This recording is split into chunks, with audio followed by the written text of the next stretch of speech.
जगदंबा निर्गुण पण आहे, जगदंबा सगुण पण आहे. तुझं सगुण बनवती निर्गुण आहे. दोन्ही सगुण आणि निर्गुण हे दोन्ही भजनामध्ये सुद्धा भासायला पाहिजे. भजन सुद्धा देवीचं जरी आपण नामसंकीर्तन केलं तरी सुद्धा त्याच्यामध्ये ते सगुण आणि निर्गुण दिसलं पाहिजे. या रागामध्ये दोन गंधार येतात, एक कोमल आणि एक शुद्ध गंधार, सगुण आणि निर्गुण.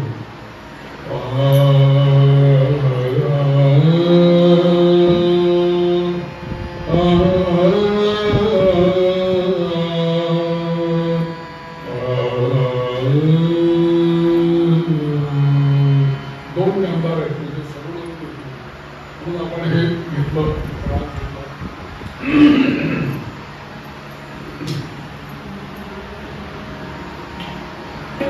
ओम सर्वमंगलमांगल्ये शिवे सर्वार्थसाधिके शरण्ये त्र्यंबके गौरी या देवी सर्वभूतेषु मातृरूपेण संस्थिता नमस्तस्यै नमस्तस्यै नमस्तस्यै या देवी सर्वभूतेषु शान्तिरूपेण संस्थिता नमस्तस्यै नमस्तस्यै नमस्तस्यै नमो नमः या देवी सर्वभूतेषु शक्तिरूपेण संस्थिता नमस्तस्यै नमस्तस्यै नमस्तस्यै नमो नमः वक्रतुण्ड महाकाय सूर्यकोटि समप्रभ निर्विघ्नं कुरु मे देव सर्वकार्येषु गणाधीश जोगीश सर्वा गुणांचा वारंवारं नतोऽस्मि नमो शारदां नमो पंथानंदया जय जय पुरी जगदंबा माता की मंगलमूर्ति गणपति बप्पा जगदंबा माता की भुवनेश्वरी माता की भारत माता की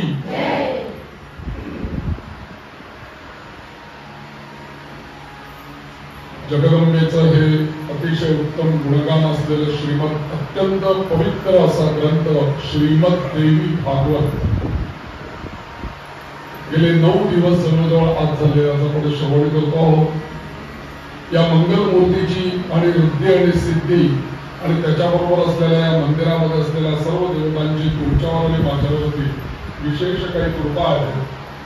म्हणून या जगदंबेचं हे महर्षी व्यासांनी सांगितलेलं जन्मे जयाने ऐकलेलं असं हे श्रीमद देवी भागवत महापुराण हे आपल्याला ऐकायला मिळतं या ठिकाणी। हे आपलं परम भाग्य आहे आणि याकरता हे देवी भागवत आयोजन करणारे जे काही सगळी मंडळी आयोजक आहेत, या मंदिराचे मालक आहेत, व्यवस्थापक आहेत, या मंदिराचे गुरुजी आहेत, आचार्य आहेत, सगळे जे कोणी आहेत या सगळ्यांवरच देवीची कृपा आहे। आणि या देवी सर्व भूतेषु बुद्धिरूपेण संस्थिता, त्यांना बुद्धी दिली, त्यांनी आपल्याला बुद्धी दिली आणि आपण सगळेजण एकत्र येऊन इथे देवीचं संकीर्तन चालू केलेलं आहे।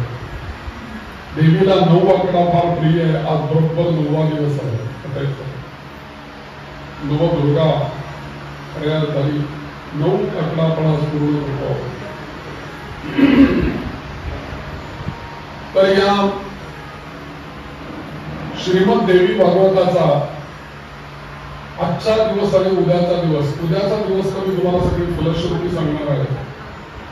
देवी भागवत तुम्ही सांगितलं कशा करता ऐकावं, पण जाता जाता एक 2-3 गोष्टी सांगतो की ज्यांना सामूहिक दृष्ट्या देवी भागवत अशा पद्धतीने आयोजित करता येईल त्यांना एकाच वेळेला अनेक शेकडो लोकांना त्याचा लाभ होतो। वैयक्तिक एखाद्या घरामध्ये काही बाधा असेल, पीडा असेल, वास्तुदोष असतील, कुलदेवतेची काही सेवा आपल्याकडनं राहिलेली आहे आणि आपल्या घरामध्ये अनंत कलह आहे, नवरा बायकोंचं पटत नाही, मुलं नीट वागत नाही, व्यसनी आहे वगैरे वगैरे वगैरे, अशा काही जर का संबंधित बाधा जर का आपल्या घरात निर्माण झाल्या तर आवर्जून पूर्ण मूळ संस्कृत देवी भागवत त्याला 18,000 श्लोकांचा आहे, संकल्पपूर्वक गणपती पूजन वगैरे करून देवी स्थापना करून संपूर्ण मूळ जे देवी भागवत आहे त्याचं आपल्या घरामध्ये उच्चारण व्हावं, त्याचबरोबर सप्तशतीचे पण पाठ व्हावे आणि देवीचा जो मूल मंत्र आहे ऐं क्लीं क्लीं चामुंडाय विद्ये याचा जप तरी व्हावा आणि याचा हवन पण व्हावा। हे मी सांगत नाही माझ्या बद्दलचं, हे देवीने सांगितलं मी ते तुम्हाला सांगतो। देवी असं म्हणते की कोणत्याही प्रकारची बाधा तुमच्या जीवनामध्ये असू दे, पत्रिकेमधले दोष असू देत, पितृदोष असू देत, वास्तुदोष असू देत, स्वतःचे जन्मदोष असू देत, तुम्ही माझं चरित्र ऐका, तुमच्या सर्व बाधा मी निवारण करेन। आणि म्हणून तर देवी प्रत्येक वेळेला कथानकात काय सांगते आपल्याला की तेच तर सांगते ना की मी जर का विष्णूंना प्रसन्न होते, मी ब्रह्मदेवांना प्रसन्न होते, मी ऋषीमुनींना प्रसन्न होते, तर मी तुम्हाला का नाही प्रसन्न होणार? तुम्ही मला कशी हाक मारा, मी तुमच्या करता आहेच। तर अशा वेळेला वैयक्तिकही आपण घरामध्ये देवी भागवत करू शकतो, वाचवू शकतो। मी आतापर्यंत बऱ्याच ठिकाणी वैयक्तिक त्यांच्या उन्नती करता म्हणून संपूर्ण 10 दिवसाचं संपूर्ण संस्कृत, मराठी फार कमी, म्हणजे आता आपण मराठी बोलतो पण संस्कृत मात्र संपूर्ण श्लोक हे वाचन केलेलं आहे। मी तुम्हाला मागे तो अनुभव पण सांगितला की तो बाधिक व्यक्तीला त्रास व्हायला लागला मी ते वाचत असताना। सगळ्याच गोष्टी या 3 तासामध्ये आपल्याला कव्हर करणं शक्य नाही, कारण आधार आहे, समुद्र आहे, तिथे पण गेला त्यातल्या त्यात आपल्याला जे रंजक वाटेल ते मी निवडून तुम्हाला सांगण्याचा प्रयत्न करतोय की जी भाषा, जी कथा तुम्हाला समजेल। अन्यथा कुठली तरी भलतीच कथा जर का आली तर तुम्हालाही त्याचा मागमूस काही राहणार नाही, तर हे काय असं होईल। पेक्षा जे आपल्याला चटकन समजेल अशा कथा मी त्यातल्या निवडून तुम्हाला रोज सांगण्याचा प्रयत्न करतोय। सगळं भागवत सांगणं शक्य नाही, मलाच नाही कोणाला शक्य नाही। कसं होईल शक्य? 18,000 श्लोकाचं ट्रान्सलेशन नुसतं सरळ करायचं म्हटलं तरी 3 तास कमी. पण याचा अर्थ असा नव्हे की ते करायचंच नाहीये, ते करायचं. त्यातनं एक जरी वाक्य, एक जरी मंत्र जरी आम्हाला मिळाला ना, तरी सुद्धा आमच्या या जीवनाचं कल्याण आहे. आमचा हा जीवन धन्य आहे, आमचा हा जन्म धन्य आहे. कोण कुणाला असं सांगतो का? मला सांगा. कोणी मंत्र सांगतं का? कोणी देवीचं नाव सांगतं का? आज तुम्ही 9 दिवस इथे आला, तुम्हाला इतके देवीचे मंत्र यांना मिळाले की नाही घरी उपासना करण्याकरता? आणि विथ म्युझिक मिळाले, विथ ताल मिळाले, ही जगदंबेची कृपा आहे. व्यक्ती कोणी महत्वाची नाही, लक्षात ठेवा. व्यक्ती ही महत्वाची नाहीच आहे. व्यक्ती काल नव्हती, आज आहे, उद्या नाही आहे. पण देवी भागवत शब्द स्वर कायम आहे. तर काही गोष्टी ज्या असतात त्या कृपा प्रसादानेच लाभाव्या लागतात. त्याशिवाय त्यांना एक प्रकारचा आनंद निर्माण होत नाही. जे आपण निर्माण करतो ना ते दुसऱ्याला आनंद देईलच असं सांगता येत नाही. पण ते जगदंबा निर्माण करते ते मात्र सगळ्या जगाला आनंद दिल्याशिवाय राहणार नाही. फार महत्वाचा. म्हणून या दृष्टीने असंही आपल्याला भागवत करता येऊ शकतं. हे मी तुम्हाला जाता सांगितलं की 10 दिवस देवी स्थापन करून पूर्ण पाठ करावा, हवन करावं, तर्पण करावं. देवीला हवन अत्यंत प्रिय. यज्ञ, कारण बघा ना, विष्णूंनी यज्ञ केला, ब्रह्मदेवांनी यज्ञ केला, जन्मेजयानी सर्पसत्र सोडून दिलं. आणि महर्षी व्यासांचं सगळं हे देवी भागवत ऐकल्यानंतर जन्मेजय नतमस्तक झाला त्या भुवनेश्वरीच्या समोर. आणि त्या जन्मेजयाचा तर उद्धार देवीने केलाच. आणि परीक्षित राजा जो काही आकाशात पदांतरी होता, त्याला पूर्ण गती मिळालेली नव्हती, त्यालाही सद्गती देवी दिली. जेव्हा जगदंबा कृपा करते, कल्पना करा की आपल्या घरातल्या एखाद्या व्यक्तीवर जगदंबेने कृपा केली. समजा आपल्या मुलावरती कृपा केली किंवा आपल्या नातवावरती कृपा केली, तर जगदंबेला त्या एकट्यावरच कृपा करता येत नाही. डायरेक्टली ती तिथे पोहोचू शकत नाही. ती आधी काय करते, मागच्या पिढ्यांचा उद्धार करत तिथे जाऊन पोहोचते. जेव्हा प्रल्हादावरती देवाला कृपा करायची असते नरसिंह अवतार घेऊन, तेव्हा हिरण्यकश्यपूला आधी मांडीवर घ्यावं लागतं. भले त्याचा मारून गावेला उद्धार करावा लागतो, मग भक्ताचा उद्धार करावा लागतो. तर असं आहे की काही पुण्य जे असतात, ही पुण्य एका पिढीतून दुसऱ्या पिढीत, दुसऱ्या पिढीतून तिसऱ्या पिढीत, तिसऱ्या पिढीतून चौथ्या पिढीत ही संक्रमित होत असतात. उदाहरणार्थ कुलधर्म, कुलाचार. माझ्या सासूबाई करत होत्या, त्यांच्या सासूबाई करत होत्या, त्यांच्या सासूबाई करत होत्या, आता मी करते, माझी सून करते. एकाने मला विचारलं की पुढे जर का कोणी काही करणार नसेल तर काय करावं, तर विचारलंय मला. आमच्या पुढे कोणी करणार नाही असं आहे, दिसतंय मला, तर काय करावं असा प्रश्न आहे. त्याचं उत्तर असं आहे, आपल्याला जेवढे दिवस होईल तेवढं आपण करावं, बाकीचं पुढे ती जगदंबा बघून घेऊ. आपल्याला काय करायचं. एक दिवसांचे एक यजमान होते, त्यांच्या घरात अतिशय सुंदर शाळीग्राम आणि मस्त देवघर होतं, विश्वकालीन देवघर. त्यांच्याकडे मी लहानपणी जातपासून जात असे अभिषेकाला वगैरे, त्यांच्या घरातल्या देवांची पूजा वगैरे करत. नंतर ते स्वर्गवासी झाले, त्यांचे चिरंजीव त्यांच्या पदावर बसले, त्यांच्या नातू बसले पुढे त्यांच्या ह्याच्यावर. आणि सगळं जुनं जे अजून वडिलोपार्जित जे काही घर होतं ते रिनिवेट केलं. रिनिवेशन बदलल्याबरोबर देवघराला पूर्वीच्या घरात जागा होती, यांच्या रिनिवेशन मध्ये देवघराला एवढ्या मोठ्या जागाच नाही, ठेवलीच नाही. त्यांच्या नातवाने केलं काय, सगळे देव गोळा केले. मला म्हणजे एक मोठा अभिषेक करायचा म्हणलं. कशाचा मोठा अभिषेक काय नाही म्हटलं, सगळे देव आता खूप झाले म्हणे आमच्याकडे, खडक बसलेलं पाणी खूप आहे म्हणजे पावसाळ्यामध्ये आलेलं, तर मी जाऊन तिथे सोडून येणार आहे. म्हटलं तुझी मर्जी, माझा काय प्रश्न होता, सोडून आला सगळे देव.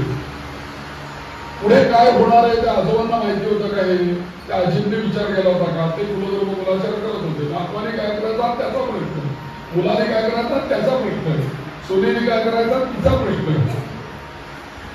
आपण जिथपर्यंत हयात आहोत आणि जिथपर्यंत जगदंबा आपल्याला शक्ती देते आहे, जगदंबा आपल्याला प्रेरणा देते आहे, तिथपर्यंत आपल्याला करायला काय हरकत आहे. उद्या तीच म्हणेल तुला सामर्थ्य मी दिलेलं असताना तू ते केलं नाहीस, त्याचं मी बघेन ना, त्याला काय तू जरी त्याला जन्माला घातलेला असतास तरी त्याचं प्रारब्ध मी दिलंय ना, मला माहिती ना तो कसा वागणार. दुर्गम राक्षस जन्माला येण्याच्या आधी जगदंबेला माहिती होतं ना जन्माला आल्या म्हणून. महिषासूर जन्माला येण्याच्या आधी माहिती होतं ना की तो जन्माला येतोय, तो तपश्चर्या करतोय, तो ब्रह्मदेवाला प्रसन्न करणार आहे. हे सगळं तिला आधीच माहिती होतं. तरी सुद्धा तिने सगळ्या लीला केल्या ना पुढे.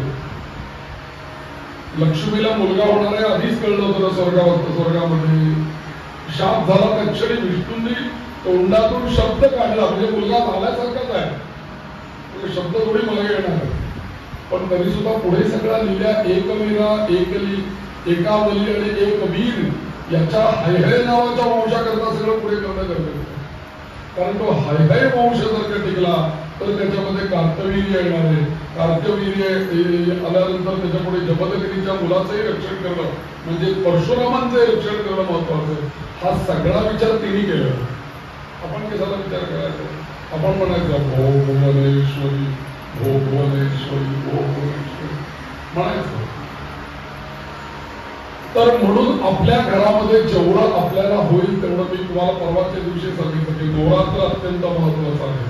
भले आपल्याकडे अश्विन नवरात्र जरी असलं ना तरी जगदंबा म्हणते चैत्र, अश्विन, पौष ही सगळी माझी तिन्ही तरी नवरात्र आहे. कमीत कमी या नवरात्रामध्ये माझ्या नावाचा 10,000 जप करा, काही हरकत नाही.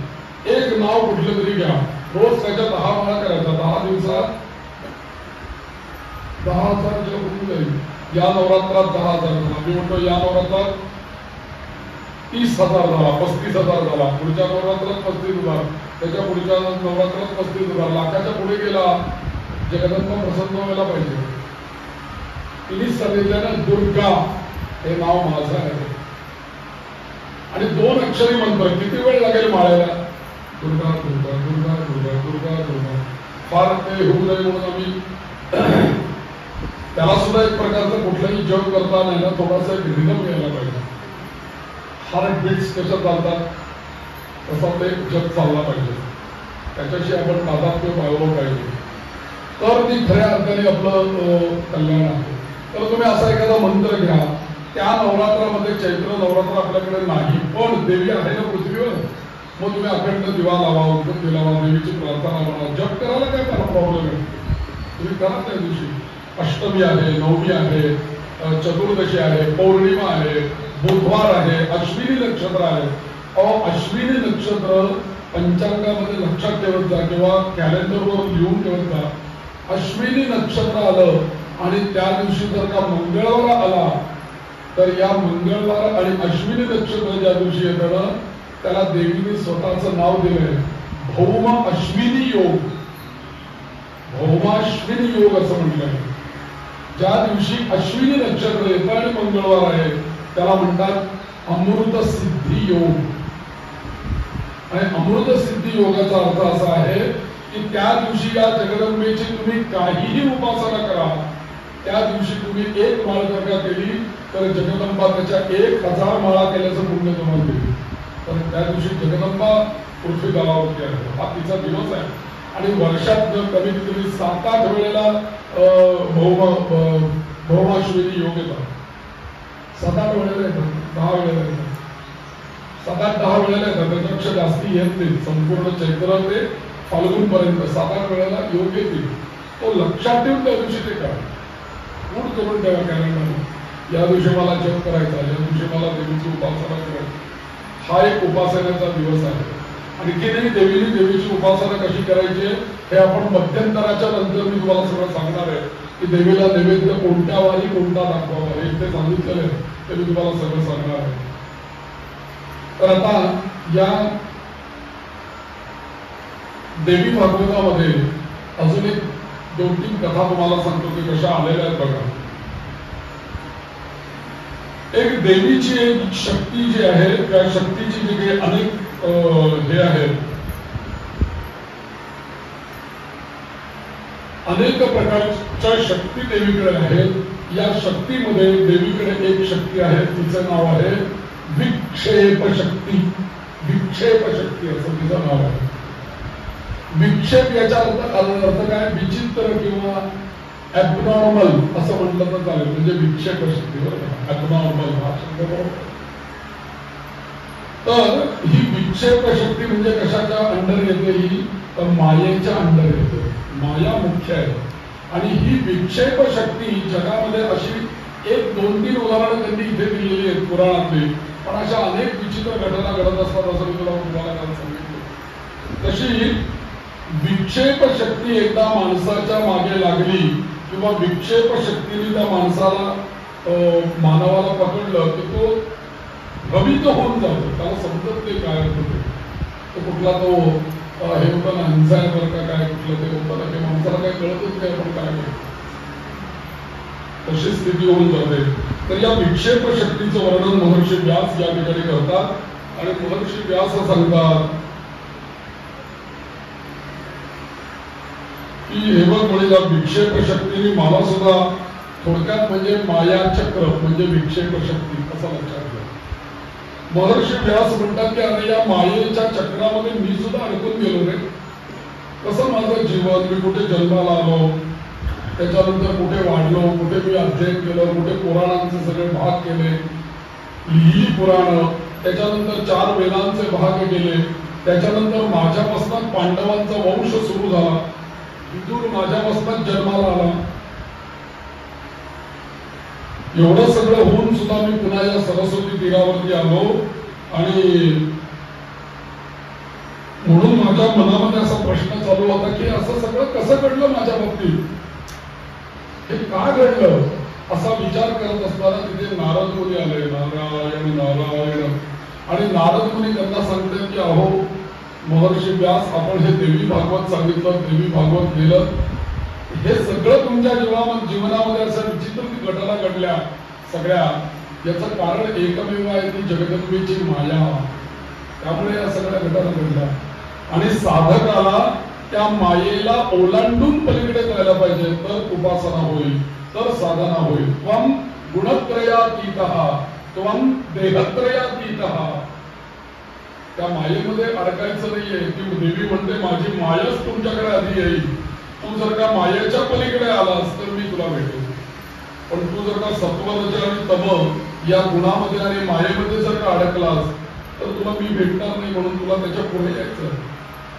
ती सांगते बरं पुढे कसं यायचं, पुढे ते माया टाळून पुढे कसं यायचं तिने सांगितलेलं आहे. पण सध्या ती सांगते की ही जी माया आहे, ही माया, या मायेचा प्रभाव असा आहे की हा सगळा जो संसार आहे हा सुख आणि दुःखाने भरलेला आहे. या जगामध्ये दोन्ही दिसतात आपल्याला, सुख पण दिसतं, दुःखही दिसतं. आणि बरेच वेळेला असं दिसतं की दुःखच मोठं आहे, सुख फार कमी आहे. डोळे मिटून जर का आपण जगदंबेसमोर बसलो आणि आठवायला सुरुवात केली, तुमच्या सुखाचे क्षण आठवा, किती आठवतील. आणि डोळे मिटले आणि जगदंबेने विचारलं तुमच्या दुःख सांगा, किती मोठी यादी होती.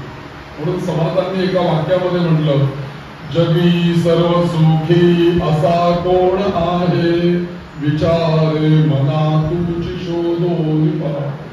कोण पूर्ण सुखी या जगात?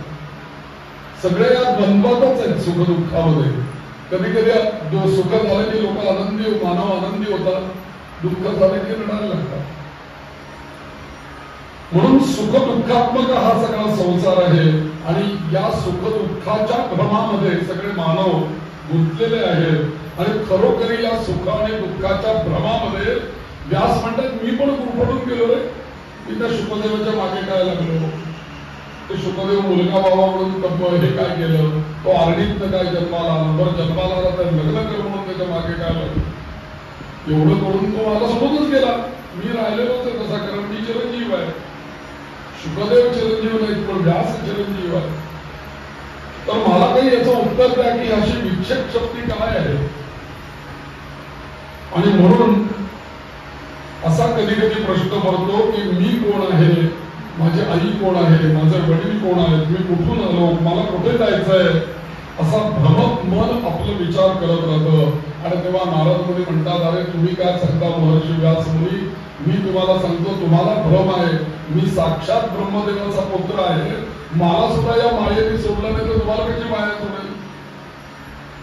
मला सुद्धा मागे मायाला गेली माझ्या, तर त्या मायेने मला सुद्धा भ्रमित करून ठेवलेलं आहे. आणि मग नारदांनी सांगितलं, नारद मुनी ते ब्रह्मचारी आहेत, पण त्यांच्या विवाहाच्या पण कथा आलेल्या तर काही परिणाम, अशी इथे ती विवाहाची पण कथा येते. आणि मग नारद मुनी सांगतात की बघ म्हणे, आम्ही एका स्वर्गातनं या पृथ्वी तलावरती यायला निघालो. माझ्या बरोबर कोण होतं तर म्हणे पर्वत नावाचा माझा एक मित्र होता. पर्वत नावाचा तो देवर्षीच होता, मी पण देवर्षी, तोही देवर्षी. आणि आम्ही असं ठरवलं या संपूर्ण भूलोकाची यात्रा करून आम्ही यावं, म्हणून आम्ही स्वर्गात आलो पृथ्वीवरती. आणि पृथ्वीवरती फिरता फिरता एका संजय नावाच्या राजाच्या राज्यामध्ये आम्ही गेलो. आणि त्यामुळे नेमका पावसाळा आला, म्हणून आम्ही त्या संजय राजाच्या त्या गाव याच्यामध्ये राजधानीमध्येच आम्ही राहिलो. त्या राजाने आमची सगळी उत्तम सेवा केली.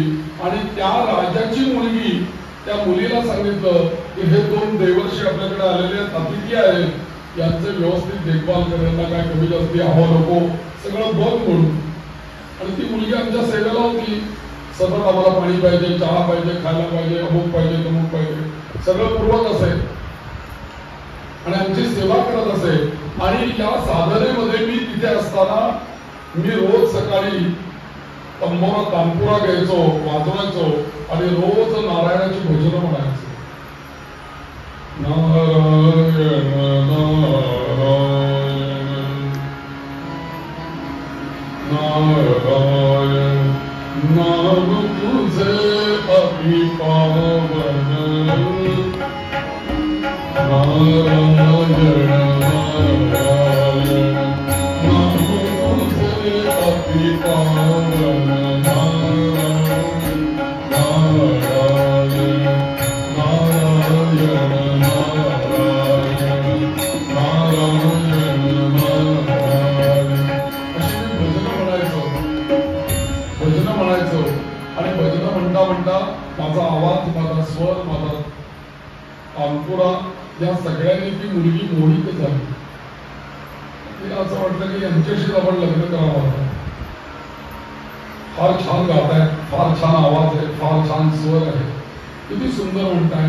ते अगदी म्हणतो ना की हृदयातनं आरपार असा ते काही वेळेला स्वर जातो, तसा यांचं आवाज आहे, गाणं आहे, सगळ्याच गोष्टी आहेत. आणि त्या मुलीला संगीताविषयी खूप प्रेम होतं. बरोबर, संगीताविषयी प्रेम असलं पाहिजे. संगीत जेवढं आपल्याला समजेल ना तेवढे आपण परमेश्वराच्या जवळ आहोत असं समजायचं. बरं, तुम्ही काहीही गा, पण म्हणा. गाण्याने होतं काय की आपण मनुष्य लोकातनं गंधर्व लोकांमध्ये पोहोचतो. लक्षात घ्या, हा मनुष्य लोक आहे. मनुष्य लोकातनं संकीर्तन सुरू झालं की आपण गंधर्व लोकात जातो. गंधर्व लोकातून पुढे अनेक लोक आहेत, देव लोक आहेत, ब्रह्म लोक आहेत.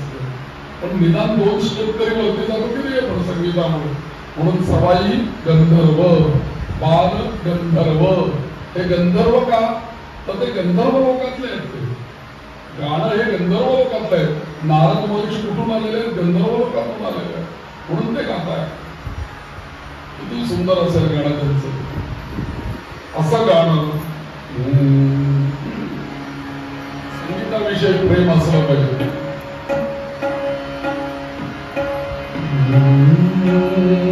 प्यार नहीं है, एकच वाक्य म्हणतो मला, कारण पुढे खूप बोलायचं, पण तुम्हाला ते हिंदी लक्षात येईल पटकन. मला काय म्हणून प्यार नहीं है सुर से जिसको प्यार नहीं है, सुर से जिसको प्यार नहीं है, प्यार नहीं है सुर से जिसको, सुर से जिसको प्यार नहीं है, सुर से जिसको वो मूर्ख इंसान नहीं, वो मूर्ख इंसान नहीं, प्यार नहीं है सुर से जिसको सुर इंसान बना देता है, सुर इंसान. काय करतात सूर जीवनामध्ये? का त्या मुलीला वेळ केलं असेल एवढं नारदांचं? का ती वेळी झाली त्यांच्यावर एवढी? सूरज इंसान बना देता है. शब्द जरी हिंदी असले तरी ते अत्यंत सुंदर शब्द आहेत. आज साधकाचे शब्द आहेत. सूरज इंसान बना देता है, सूरज इंसान बना देता है, सूरज शिव जी से मिला देता है, सूरज शिव जी से मिला देता है, सूरज शिव जी से मिला देता है. कारण नहीं सुर से जिसको कारण नहीं, सुर से जिसको. छान त्या बाकीत कधी परत भेटलो तर ऐकून सगळं. तर सांगायचा उद्देश असा की त्या गायनामध्ये ती तृप्त झाली आणि पुढे त्याच्याबरोबर जो पर्वत नावाचे देवर्षी होते त्यांच्या लक्षात आलं की हे प्रेमात पडले त्या मुलीच्या. रागवले पर्वत. आपण कशाकरता आलोय? पृथ्वी भ्रमणाकरता आपण आलोय. ते पावसाळा म्हणून आपण इथे थांबलेलो आहोत. प्रेमात पडलात तुम्ही, आता लग्न होणार तुमचं. पृथ्वी प्रदक्षिणा कशी होणार आपली? का म्हणले? आणि आपण नाही काय म्हणत जा माकड तोंड्या. मूर्ख असं म्हणतो की नाही आपण, तसं ते म्हणले माकड तोंड्या जा म्हणून. नाव राम यांचं नारदांचं तोंड माकडासारखं झालं. शाप त्या पर्वत. आता काय करावं? आता हे तर ही त्यांच्या स्वरामध्ये. पण त्या मुलीने ठरवलं होतं मला विवाह करायचा असेल तर नारदांशीच करायचा. ते मात्र काही होऊ दे, मी त्यांच्याशीच लग्न करतो. राजाला सगळं आश्चर्य वाटलं. हे काय बाबा मुली येते काय? नाही म्हणा तुम्ही करणार त्यांच्याशीच लग्न करा. आणि पुढे या मुलीचं त्या नारदांशी लग्न पण झालं. आणि लग्न झाल्यानंतर तुझं तोंड वानरासारखं होईल असं त्याला त्या पर्वताने शाप दिलेला होता. आणि त्या शापाचा परिणाम तो झालेला होता. आणि पुढे त्या शापातून मुक्ती त्याला कशी मिळाली की हा पर्वत रागारागाने निघून गेला. आणि तो त्याच्यानंतर कालांतराने तो जेव्हा परत आला तेव्हा या नारदांची काय अवस्था झाली त्याच्या लक्षात आला. आपण बोलून गेलो रागाच्या भरामध्ये, पण हे विचित्र झालेलं आहे. याच्यावरती काय करता येईल? मग त्या राजकन्येने जगदंबेला हात मारली, जगदंबेची आराधना केली आणि जगदंबेच्या कृपेने तो पर्वत तिथे आला. आणि त्या पर्वताने त्या मुलीला शापमुक्त केलं. त्या मुलीचं नाव होतं दमयंती आणि हे नारद आणि तो पर्वत. अशी ही कथा यामध्ये असेल. आणि म्हणून नारदांना सुद्धा माया कशी, म्हणजे आता ही मायाच केली संगीतामध्ये ते की त्या मुली त्या मायेमध्येच अडकली ना. ही माया आहे, देवीची माया. अशा पद्धतीने माया. अजून एक म्हणे तुला मोठा दृष्टांत देतो माझ्या जीवनातला. एकदा म्हणे मी असाच विष्णू लोकांमध्ये गेलो आणि विष्णू लोकांमध्ये गेल्यानंतर वैकुंठात गेलो. आता मला सर्वत्र माझा संचार आहे. मी विणा खांद्यावर घेऊन गेलो ते स्वर्गात नरकात पाताळात कुठेही जाऊ दे नारद मुनी त्यांचं स्वागतच आहे सगळीकडे. ब्रह्मलोकात गेलो, कैलासावर गेलो, कुठेही मला एंट्री आहे. मला कुठेही पास लागत नाही, विसा लागत नाही, काही नाही काही नाही. स्टॅम्प इमिग्रेशन काही नाही, लगेच आम्ही जाऊ शकतो कुठल्या. तसं ते एक दिवशी वैकुंठामध्ये गेले आणि वैकुंठामध्ये गेल्यानंतर शेषशाही भगवान विष्णू पोहोचलेले होते आणि लक्ष्मी त्यांचे पाय चेपत होते.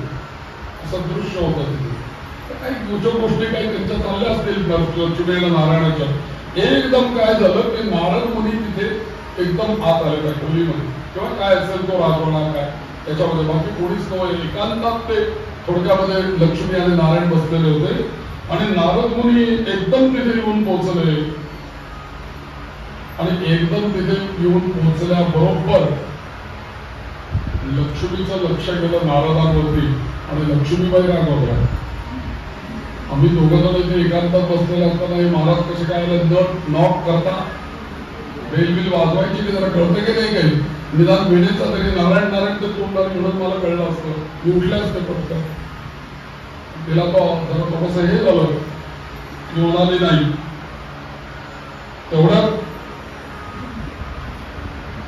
लक्ष्मीबाई निघून गेल्या आणि नारद मुनी पुढे आले, नारायणांना नमस्कार केला, नमस्कार करून बसले तुझे आणि पहिला प्रश्न विचारला नारदांनी, का म्हणे नारायण, माझ्यासारखा वैराग्य संपन्न अविवाहित देवर्षी नारदांचं म्हणजे तुमचंच नारायणांचं नाव मुखामध्ये ज्याच्या आहे असा विद्वान आणि इंद्रियांवर जय मिळवलेला मी असा ऋषी असताना नुसता ऋषी नव्हे देवर्षी मी आहे.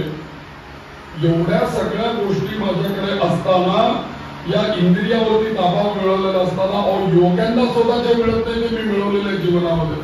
ते मला माझा सल्ला घेतात, ऋषी माझा सल्ला घेतात, देव माझा सल्ला घेतात, असं माझं सामर्थ्य आहे.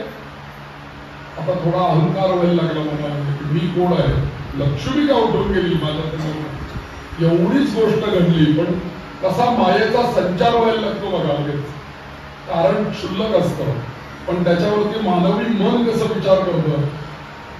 इथेच तर खरं जिंकायचं आहे. आपण किती गोष्ट समोरची क्षुल्लक आहे त्याला आपण किती महत्व देतोय आणि त्याच्यावर पार अगदी त्रिभुवनातलं सगळं आपण बोलायला लागतोय काय. आणि ते नारायणांची नारायणांना माहित नाही की तुम्ही नारद मुनी कोण आहेत म्हणून, पण त्यांनी काय बोलायला सुरुवात आणि बोलायला लागले तावातावाने.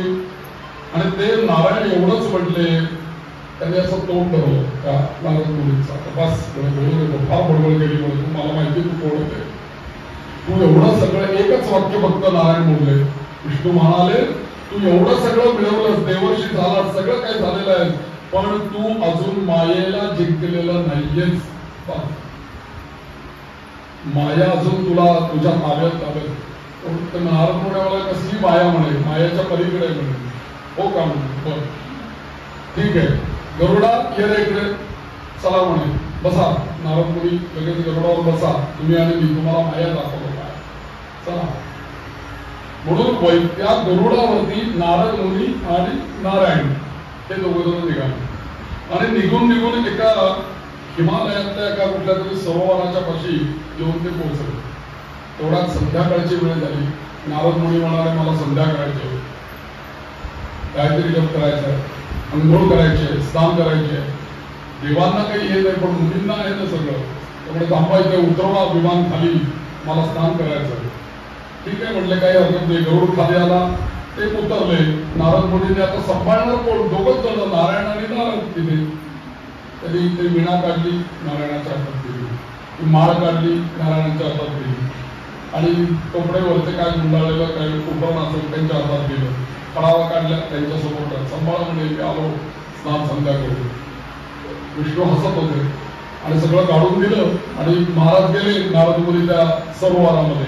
आणि त्या सरोवरामध्ये गेले आणि त्या सरोवरामध्ये नारद मुनींनी उडी मारली. आता एकदा उडी मारत नाही तो पाण्यामध्ये, एकदा मारतात पुन्हा वरती येतात ना. गंगेमध्ये कसं आपण स्नान करतो तसं त्यांनी एकदा, दोनदा, तीनदा, तिजा तीनदा स्नान केलं आणि आले. तिसऱ्यांदा वरती आले नारद मुनी.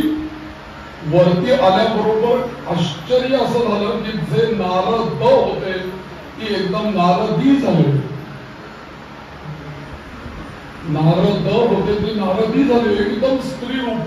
बर, मायेचं रूप त्यांना आल्याबरोबर ते काय सामान्य स्त्री का, एकदम लावण्य होती, एकदम 17 वर्षाची मुलगी, इतकी लावण्य होती.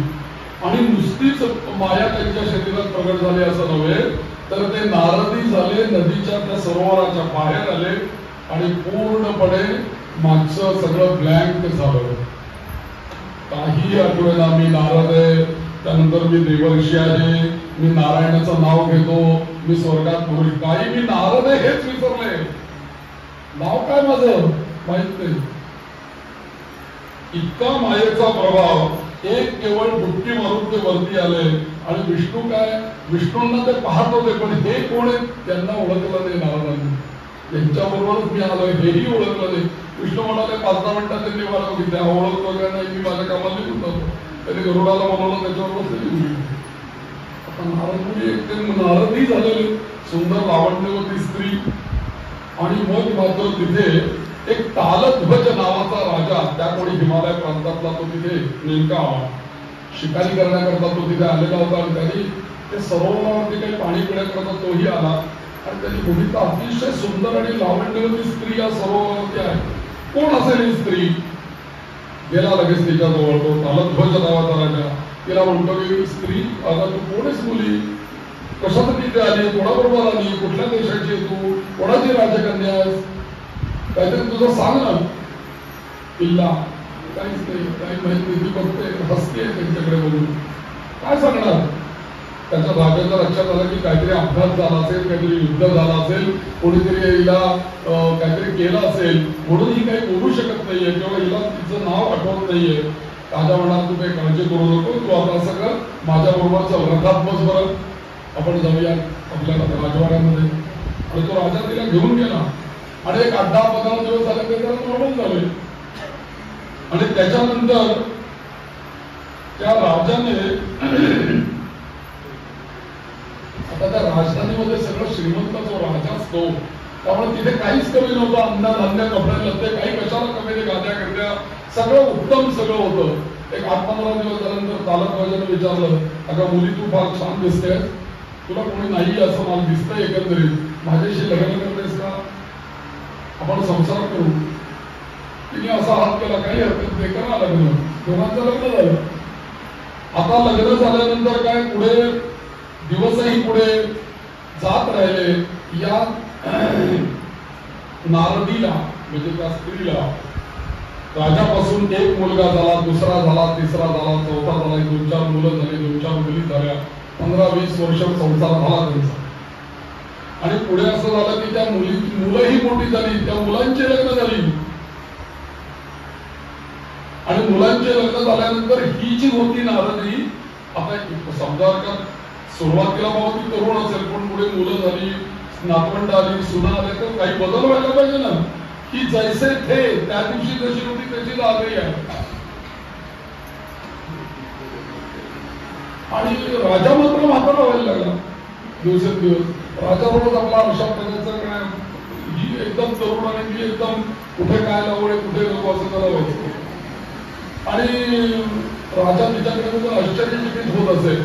पण शेवटी असं झालं की राजा म्हणायचा, जाऊ दे, ही आपल्याला सरोवराकाठी मिळाली, ही काही औषधी खाल्ल्या असतील म्हणून अजून तशीच नाही, जेवण त्रास तिला काही मिळालं असेल. तर त्यामुळे शेवटी असं झालं की त्या तालध्वज राजावरती एका दुसऱ्या राजाने आक्रमण केलं. आता हिची नातवंड, पतवंड, त्याच्यानंतर तो सगळा घोटाळा, मोठं कुटुंब झालं होतं तिचं, त्या नारदीचं. 5-6 मुलं, 5-7 मुली सगळे. आणि त्या राजाच्या आक्रमण झाल्याबरोबर राजासहित सगळे जण युद्धाला गेले आक्रमणाला हे करण्याकरता.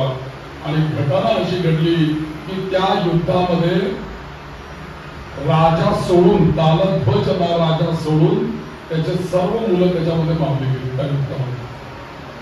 तर ही नारदी एकटीच. आणि असं करता करता त्यांची मृत्यूची वार्ता हिला पण समजली. आणि सगळेच जण धावत धावत नगराच्या बाहेर आले. ही पण आली. आणि एकदम तिने आपल्या मुलांची, नातवंडांची, सगळ्यांची ती सगळी शव बनलेली बघितली, रडायला लागली. एकदम आक्रोश करून त्या याच्यावरती रडायला लागली. शोक आवरायणाऱ्या बाळांनो, तुमचं असं कसं काय झालं वगैरे वगैरे ती शोक करते. आणि तेवढ्यात तिथे एक त्या युद्धभूमीवरती एक म्हातारा, पांढरी दडी असलेला, शुभ्र दाढी म्हातारा, हातामध्ये माळ घेतली आणि असा मनुष्य, असा साधू तिथे आले. आणि ते आले एकदम त्यांच्याकडे बघितलं ते तेजस्वी ऋषी आहेत किंवा तपस्वी ब्राह्मण आहे असं त्यांच्याकडे बघून वाटेल. आणि ते म्हणाले, त्या देवी, तिला एकदम देवी म्हणून हात मारला. अगं देवी, तू शोक का करते? तुझा आवाज तर छान आहे, तुझं रूप छान आहे, तू सौभाग्यवती आहेस असं वाटतंय मला. थोडासा मनाशी विचार कर ना तू थोडासा, की हा जो सगळा जो तू बघतीयस आणि अनुभवतेस, हा मोह आणि मायेचा प्रपंच आहे. तू का शोक करतेस? आणि हा सगळा भ्रम आहे, मायेचा भ्रम आहे. म्हणून कसलं दुःख करतेस आणि का रडतेस? कारण जो जन्माला आला तो जन्माला आल्यानंतर कधीतरी मृत्यू पावणारच आहे. आणि जो मृत्यू पावलाय तो पुढे जन्माला पण येणार आहे. हा निसर्ग आहे. तू का शोक करते?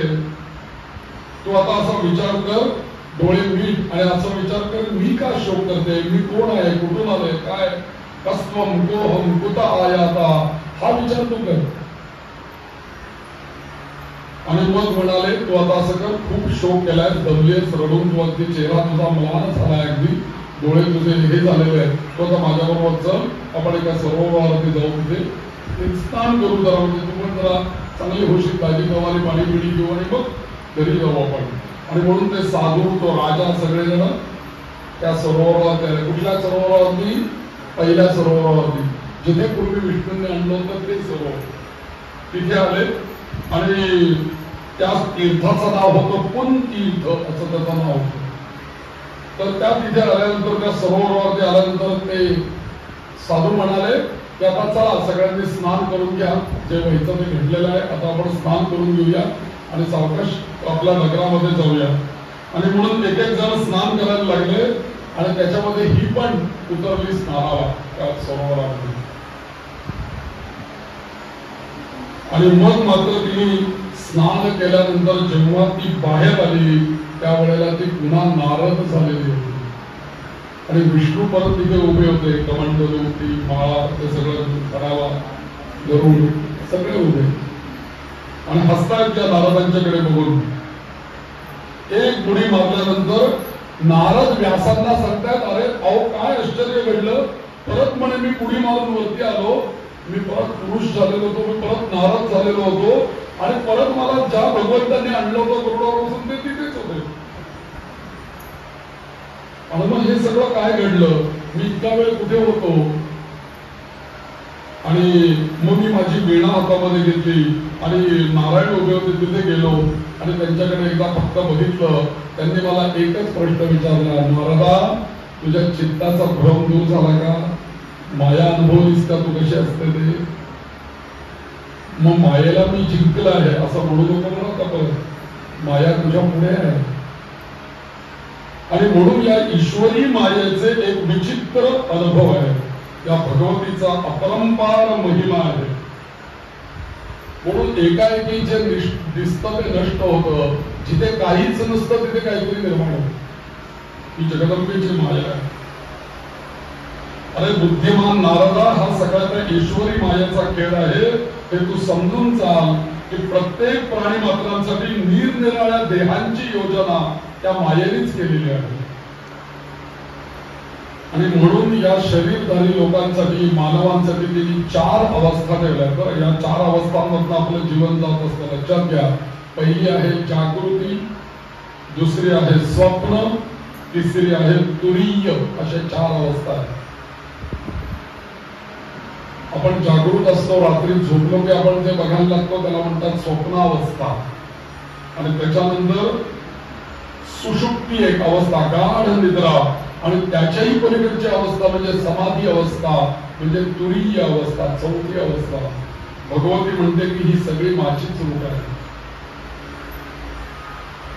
म्हणून याच्यामध्ये बदल काहीच नाही. म्हणून कोणी एक मनुष्य जेव्हा झोपी जातो तेव्हा तो जाणत नाही, त्याला माहित नसतं, तो ऐकू शकत नाही, काही समजू शकत नाही आणि काही बोलू पण शकत नाही. पण मात्र त्या स्वप्नामध्ये जे सगळं त्यांनी पाहिलेलं असतं ते सकाळी जेव्हा तो जागा होतो तेव्हा त्याला त्यातला काही काही भाग आठवू लागतो. आणि ही भगवतीची माया अशी आहे की मागच्या जन्मामध्ये सुख दुःख, शत्रू मित्र किंवा नवरा बायको, जे काही आपल्या मागच्या जन्मामध्ये कुठली नाते असतील, या जन्मामध्ये जेव्हा आईच्या पोटामधून आम्ही जन्माला आलो आणि आमचं ज्या वेळेला नालक छेदन झालं, नाळ आमची कापली गेली आणि आम्ही आईच्या देहापासून जसे वेगळे झालो, तशा या मायेने केलं काय, मागच्या सगळ्या भूतकाळावरती पडदा टाकून दिला आणि नवीन भविष्यकाळ प्रत्येकाकरता उभा केला. कल्पना करा, ह्या जर का मायेनी असं जर का केलं नसतं तर आपले किती जन्म झाले, किती कॉम्प्युटरमध्ये आपल्या, आणि समजा जर का मागच्या जन्माचा एखादा शत्रू असेल आपला कोणी आणि त्याने आपले 1000 रुपये बुडवले असतील आणि ते न देता त्याला आपल्याला मृत्यू आला आणि या जन्मामध्ये माया आम्हाला भेटली नाही आणि आम्हाला आठवलं हाच तो मनुष्य माझा 1000 रुपये बुडवलेले, आता 10,000 रुपये द्यायला लागतील, सुरू भांडणं, हे जीवन सुद्धा आपल्याला सगळं मुश्किल होतं.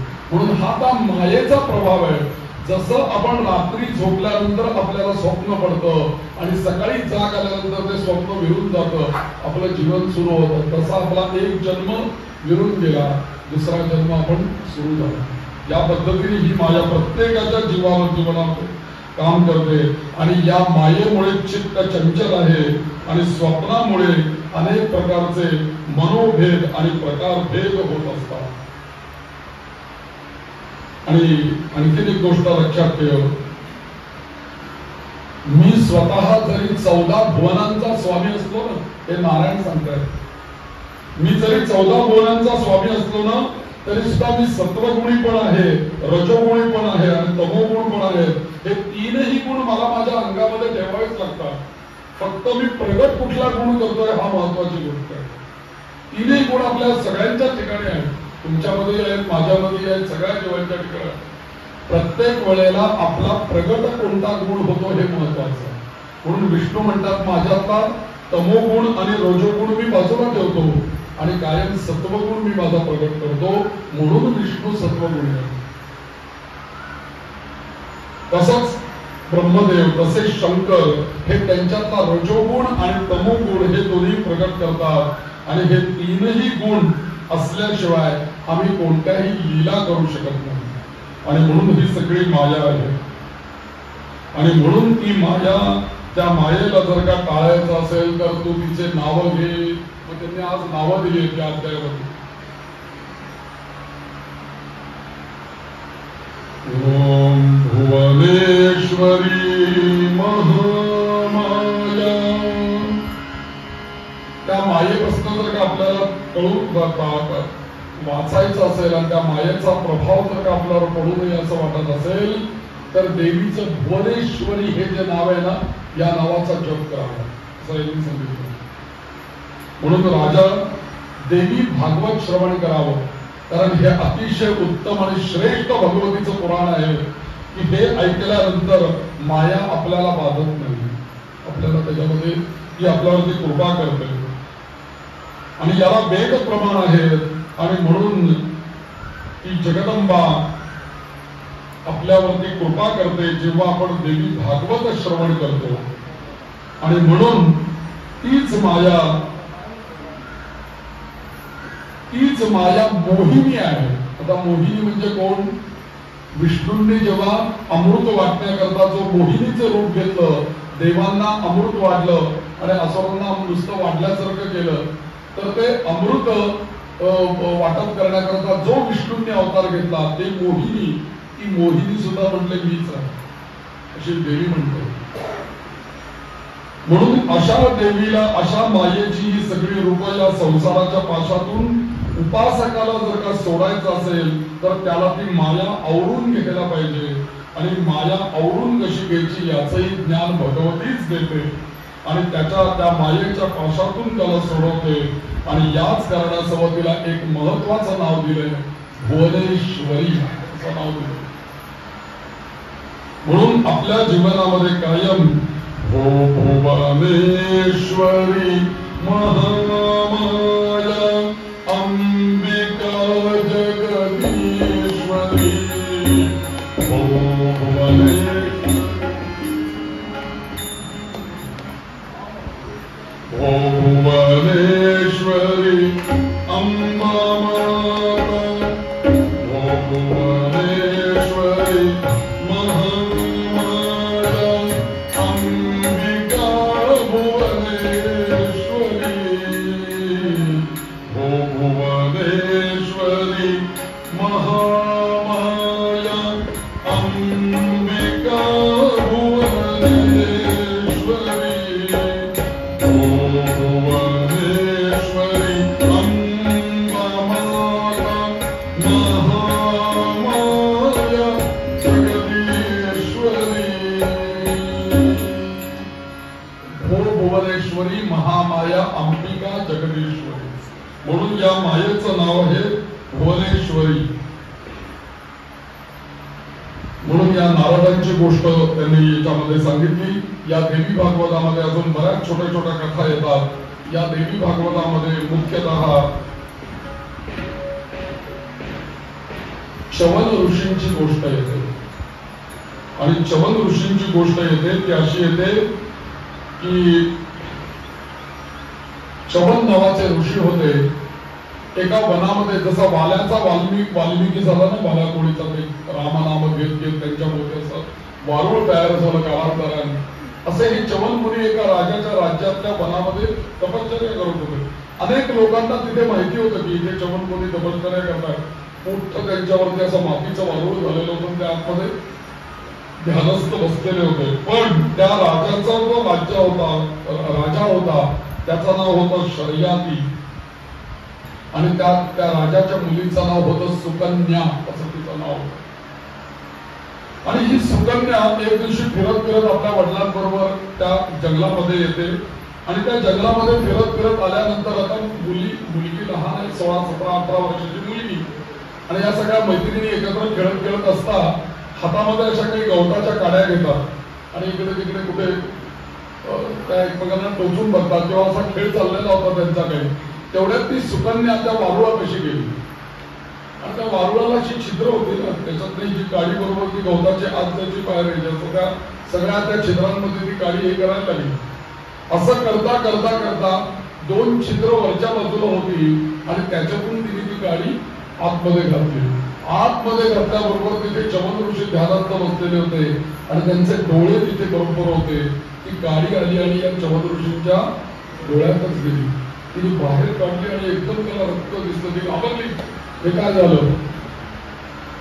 पण तेवढ्यात त्या क्षणार्धात ती घटना घडली आणि ते चवन ऋषी एकदम खाडकन उठून उभे राहिले. अगं मुली काय करतेस, कोण आहेस तू, मला आंधळ करून टाकलास म्हणे तू, माझे दोन्ही डोळे गेले, मला काही कळते काही त्यांच्या डोळ्यातच गेल्या त्या दोन्ही काय. आणि मग मात्र ऋषी रागवले आणि मला जर का दिसलं नाही तर माझं कोण काय करणार आता, मी कुठे जाऊ, काय करू, अंधार झालो मी तुझ्या खेळामुळे. असं होता होता राजापर्यंत ही बातमी गेली. राजाने वैद्य बोलवले, हे बोलवलं, ते चवन ऋषींना शांत करा वगैरे वगैरे सगळे प्रयत्न केले आणि चवन ऋषींना राजा भेटायला आला. त्या मुलीला घेऊनच आला आणि म्हणाला, राजा म्हणतो शर्याती नावाचा राजा आणि सुकन्या नावाची कन्या, बर का. तर हा शर्याती नावाचा राजा त्या चवन ऋषींना म्हणतो की ऋषीवर्य, माझ्या मुलीकडनं काही चूक झालेली आहे, मी आता तुमची काय सेवा करू, तुम्हाला नोकर चाकर देऊ, सैन्य देऊ, काय देऊ, आयुष्यभर तहायात तुम्हाला पाहिजे तेवढे दिवस मी अनेक नोकर चाकर तुमच्याकडे पाठवून देतो, तुम्ही आंधळे झाला तरी काही चिंता करू नका, तुमची सगळी जबाबदारी आम्ही घेतो. तर ते चवन ऋषी हसले आणि म्हणाले की मी अंदाज झाला तुझे सेवक आणि नोकर मला पाठवून देतोस का. म्हणे मला असा नोकर पाहिजे की तू 24 तास माझ्या बरोबर राहील. ते तुझं सैन्य काय कामाचं, तुझे नोकर चाकर काय माझ्या कामाचे, ते गेले सुट्टीवर संपावर, म्हणजे काय करायचं. मला अशा कोणी दे माझ्या बरोबर की ते 24 तास माझी सेवा करेल. मग तो म्हणाला, राजा म्हणाला काय करू महाराज. ते म्हणाले तुझी ही सुकन्या नावाची मुलगी आहे ना, हिचं माझ्याशी लग्न लावून दे. करा कल्पना, चवन ऋषी त्यावेळेला 117 वर्षाचे आणि ही मुलगी 17 वर्षाची. चवन ऋषी म्हणतात तिचं माझ्याशी लग्न लावून दे. असं ऐकल्यानंतर तो म्हणाला, शर्यातीकडे त्यांनी बघितलं आणि सुकन्येकडे बघितलं आणि काय मुली असं म्हणून म्हणणार, काही बोलणार, तेवढं ती म्हणाले बाबा माझ्या हातनं चुकलंय, मी प्रामाणिक, मी या ऋषींची सेवा करायला तयार आहे. कारण हे ऋषींना जिथपर्यंत अंधत्व यांचं जात ते अंधत्व माझ्यामुळे आलेलं आहे, त्यामुळे मी तुमचीच कन्या आहे, मी यांची आयुष्यभर सेवा करेन. तर मुलीचा मनाचा विचार, पण शेवटी या राजाने कसा बसा मन जड करून या चवनांशी या सुकन्येचं लग्न लावून दिलं आणि पुढे संसार सुरू झाला. त्या मुलीने पर्णकुटीमध्ये राहायला सुरुवात केली. राजवाड्यामध्ये राहणारी मुलगी सुकन्या एकदम पर्णकुटीमध्ये वलकल दिसलेली आहे, अतिशय सुंदर लावण्यवती असलेली राजकन्या सुकन्या असंच तिचं नाव होतं. आणि पर्णकुटी अशी जरा नदीच्या पेक्षा वरती बांधलेली असते. तुम्ही नर्मदेला वगैरे गेल्यानंतर लक्षात असेल, आश्रम सगळे असे वरच्या बाजूला बांधलेले असतात. म्हणजे पूर बीर आला तर मग त्याचं पाणी तिथपर्यंत येऊ नये म्हणून असं सगळे आश्रम वरती आहेत. तर असा आश्रम वरती बांधलेला आहे आणि त्या पर्णकुटीतनं वलकल नेसलेली ही कन्या त्या ऋषींसाठी पाणी आणते, सगळी सेवा करते, फळं आणते, संधे करतात, पळीबंड देते, सगळं काही देते आहे.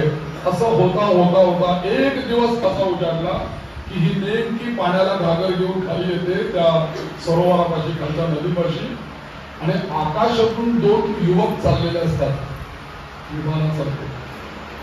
एकदम त्यांना काहीतरी दिसतं प्रकाश, म्हणून ते खाली उतरतात. हे दोन कुमार जे आकाशातनं चाललेले होते त्यांचं नाव अश्विनी कुमार. ते दोघं जण युवक एकत्र चाललेले होते आकाशात. आणि ही मुलगी तिथपर्यंत चाललेली अश्विनी कुमारांनी बघितलं, ते तिथे उतरले आणि एकदम तिच्यासमोर प्रगट झाले. आता अश्विनी कुमार स्वर्गात आलेले, ते सुद्धा किती सुंदर त्यांचा देह. तर अश्विनी कुमार हे वैद्य, त्यांच्याकडे सगळी विद्या आहे. ते इतकी त्यांच्याकडे औषधं भारी भारी आहेत की ते वाटेल ते औषधांनी घडवू शकतात, इतक्या औषधींचं ज्ञान त्यांच्याविषयी आहे. स्वर्गातलेच आहेत ते आणि देवांचे वैद्य आहेत. तर असे वैद्य अश्विनी कुमार दोघे जण तिथे आले आणि या मुलीला विचारतात, अगं मुली कोण तू, काय करतेस, इतकी सुंदर आहेस, वल्कल नेसलीस आणि घागर घेऊन कोणासाठी पाणी नेतेस तू. तेव्हा त्यांनी सांगितलं की माझ्या पतीची मी सेवा करते. आधी त्यांना असं वाटलं की कुमारीच दिसते की काय, असा त्यांच्या मनात विचार येण्यापूर्वीच त्यांनी सांगितलं की मी पतिव्रत आहे, माझे पतीवरती पर्णकुटीमध्ये आहेत आणि त्यांच्या संधेकरता मी पाणी घेऊन चाललोय. कोण आहे तुझे पती, असं त्यांनी कुतूहलाने विचारलं. तेव्हा त्यांनी सांगितलं च्यवन नावाचे महर्षी माझे पती आहेत. ते म्हणले, हा काय सांगतेस, ते तर किती हजार वर्ष तपश्चर्या करतात तिथे, आम्ही ऐकलं होतं ते वारुळामध्ये आहेत म्हणून. ते इतकी वृद्ध तुझे पती आहेत आणि तू इतकी तरुण आहेस, हे कसं काय शक्य आहे म्हणे. ते म्हणले शक्य आहे, चला वरती बघा. आणि ते च्यवन महर्षी या अश्विनी कुमारांची त्यांची गाठ पडली आणि मग ते हळूच त्या मुलीला म्हणाले की बघ म्हणे, आमच्याकडे अशी काही औषधी आहे, मंत्र आहेत की आम्ही तुझ्या पतीला तात्काळ तरुण करू शकतो. म्हणून च्यवनप्राश. तर तात्काळ तुला मी तरुण करू शकतो असं माझ्याकडे औषध आहे. तुम्ही फक्त चमचा पण खायचं, वास जेवण नसलं तरी चालेल, पण ते असं आहे. तर ते आम्ही काय करतो, त्यांना घेऊन ये म्हणे तू इथे, या नदीमध्ये स्नान करा, वरती या. पण म्हणे आमची एक अट आहे की जेव्हा ते स्नान करून वरती येतील नदीच्या किनाऱ्यावरती, त्यावेळेला आम्ही दोघं आणि ते आम्ही तिघही जण सारखेच दिसू. फक्त तुझी परीक्षा ही आहे की तुझा पती तू ओळखायचास. सो तू म्हणशील की हा माझे पती आहे, त्याच्याच बरोबर तुला निघून द्यावा. आली का पंचायत, ही तर पतिव्रता. आता ही काम, आता काय करायचं असा प्रश्न पडला तिच्या समोर. आणि तिने आई जगदंबेला हाक मारली, जगदंबा जगदंबा आई भवानी जगदंबा, ओ जगदंबा जगदंबा आई भवानी जगदंबा, जगदंबा जगदंबा आई भवानी, आई भवानी जगदंबा, आई भवानी जगदंबा, जगदंबा जगदंबा आई भवानी जगदंबा,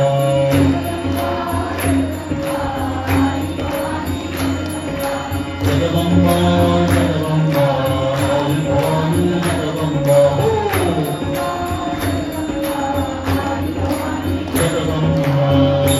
त्या सुगंधीची स्तुती केली ती त्रिपुर सुंदरीची केली बरं का स्तुती. म्हणजे श्री माता श्री महारानी श्रीमद सिंहासनेश्वरी ही ललिता महात्रिपुर सुंदरीची स्तुती, जगदंब आणि जगन्माता म्हणून तिची स्तुती केली या सुकन्येने. अशी स्तुती केल्यानंतर अर्थातच ती त्रिपुरांबा प्रसन्न झाली आणि तिने तिच्या अंतःकरणामध्ये, आता तिला तो प्रकट होत आहे कारण अश्विनी कुमार तिला ओळखतील ना, ती जर का आली तिथे तर अश्विनी कुमार ओळखतील. ते म्हणतील तू कपट करतेस, तिने तुला सांगितलं तुझा नवरा पती कोण आहे, तू कुठं ओळखलंस, असा काहीतरी तो प्रसंग येईल. म्हणून जगदंबा गुप्त रूपाने तिच्या हृदयात प्रगट झाली. आतमध्ये मूल कूटस्था कुलरूपिणी आहे ना, कूटस्थ आतमध्ये कुलरूपिणी. मध्यकूटा, महाकूटा आणि विष्णुग्रंथी विभेदिनी अशी आहे ना ती विष्णुग्रंथी इथे आहे बरं स्वाधिष्ठान चक्रामध्ये. ते देवी गीतेमध्ये सांगितलंय विष्णुग्रंथी इथे आहे, ब्रह्मग्रंथी इथे आहे. तर या सगळ्या साधनेमध्ये तिने मनामध्ये प्रकाश केला आणि ती देवी तिच्या हृदयामध्ये गेली आणि तिने तिथे प्रकाश केला आणि प्रकाश पडल्याबरोबर तिघही समरूप असताना सुद्धा सुकन्या एका जवळ जाऊन बोलायचं काही नाही, फक्त त्याच्या जवळ जाऊन उभं राहायचं एवढंच ठरलं होतं. त्याप्रमाणे बरोबर त्यातल्यापैकी एकाच्या जवळ जाऊन तिथे जाऊन उभे राहिली आणि ते चवन मुलीच होते. सुंदर तरुण रूप, ऐक्य स्वर, साक्षात अश्विनी कुमारांनी त्यांना रूप दिलं म्हणजे किती सुंदर. ते राजकन्याही सुंदर, त्यांना पूर्ण तारुण्य प्राप्त झालेलं आणि दोघे जण अत्यंत आनंदी झाले. आणि चवनमुनी लगेच या अश्विनी कुमारांना म्हणाले, माझी तपश्चर्या खूप मोठी आहे, मला तुम्ही जीवदान दिलेलं आहे, नेत्रदान दिलेलं आहे, तरुण केलेलं आहे, माझा संसार आता गुण्यागोविंदाने पुन्हा सुरू केलेला आहे, मी तुमच्यावर अत्यंत प्रसन्न आहे, तुम्हाला काय पाहिजे ते सांगा. ते म्हणाले, आम्हाला यज्ञामध्ये हा इंद्र जो आहे ना तो आम्हाला सोमपान करू देत नाही, आहुती मिळू देत नाही, देवांच्या पंक्तीला आम्हाला बसू देत नाही जेवायला, आम्हाला वेगळी पंगत देतो आमची, बाकी सगळे देव एका पंक्तीत बसतात आणि आम्हाला त्यांच्या पंक्तीला घेत नाही हा इंद्र. ते म्हणाले, काही काळजी करू नको, पुढच्या वेळेला मी यज्ञ करतो आणि इंद्राच्या शेजारी तुम्हाला जेवायला बसतो. असं म्हणून त्या अश्विनी कुमारांना दोघांनाही, अश्विनी कुमार आपल्या शरीरामध्ये कुठे राहतात तुम्हाला एक जाता जाता सांगून ठेवतो, आपल्या कानामध्ये अश्विनी कुमार आहेत बरं का. कर्णयोः अश्विनौ देवो तिष्ठेताम इथे आहेत. आपल्या वाणीमध्ये सरस्वती आहे, नेत्रामध्ये सूर्य आणि चंद्र आहेत आपल्या स्वतःच्या, इथे अश्विनी कुमार आहे. म्हणूनच आपण कर्ण वेध करतो. तर त्यामुळे जर का अश्विनी कुमार आपल्यावरती प्रसन्न नसेल तर कानपूर लाईन बंद होते बरं. त्यामुळे ती पण व्यवस्थित चालू आहे, ती अश्विनी कुमारांची कृपा आहे, ती तिथे काम करतायत. ती अश्विनी कुमारांची शक्ती आपल्या याच्यामध्ये काम करते, सूर्याची शक्ती आपल्या हृदयामध्ये काम करते, म्हणून आपलं हृदय चालू आहे. लक्षात घ्या, इंद्र नावाचे देव, इंद्र नावाची शक्ती आपल्या हातामध्ये काम करते, म्हणून आपला हात चालतो मागे पुढे. या हाताची देवता इंद्र आहे बघा, इंद्र आपल्या हातात आहे. दुसरी गोष्ट, आपल्या पायाची देवता नारायण आहे आणि म्हणून जेव्हा आपण एखाद्या मोठ्या व्यक्तीला नमस्कार करतो तो त्या व्यक्तीला नसून त्या नारायणाला नमस्कार आहे. आपल्या पायाची देवता नारायण आहे. आपल्याला माहिती असलं पाहिजे आपल्या कुठल्या अवयवाची काय देवता आहे. तर अशा संपूर्ण देवतामय आपला देह आहे आणि आपल्या संपूर्ण शरीरामध्ये वेगवेगळ्या देवता निवास करतात आणि या सगळ्या देवताच त्या इंद्रियाची शक्ती आहे. आणि म्हणून जेव्हा हृदयातली सूर्य देवता कमकुवत होते आणि ज्या वेळेला हृदयाचे काही विकार निर्माण होतात त्यावेळेला वेदाने आपल्याला सांगितलं सूर्यनारायणाची उपासना करा. आणि वेदामध्ये अशी ऋचाच येते, हृद्रोगम मम हरिमाणंच नाशया, माझ्या हृदरोगांचा नाश कर म्हणून सूर्यालाच प्रार्थना केली. मला सांगा दुसऱ्या कुठल्या देवाला कधी प्रार्थना केली? कारण त्या हृदयाचा अकाउंटच सूर्याकडे आहे, म्हणून सूर्याला साथ घेतलेली त्या मंत्रांमध्ये.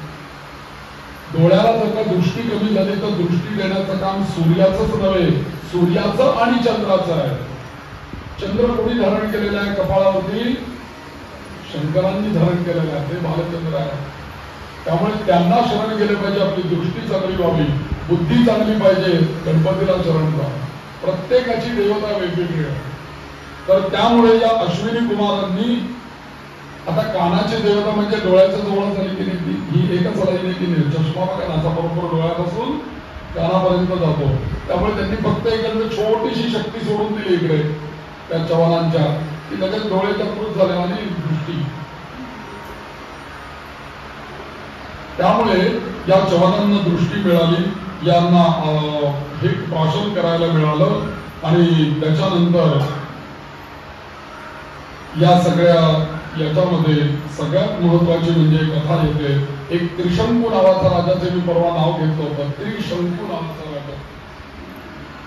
त्याची पण कथा येते. पुढे या चवन मुलींचा आणि या सुकन्येचा संसारही छान झाला. यांना बरीच पुढे अपत्यही झाली.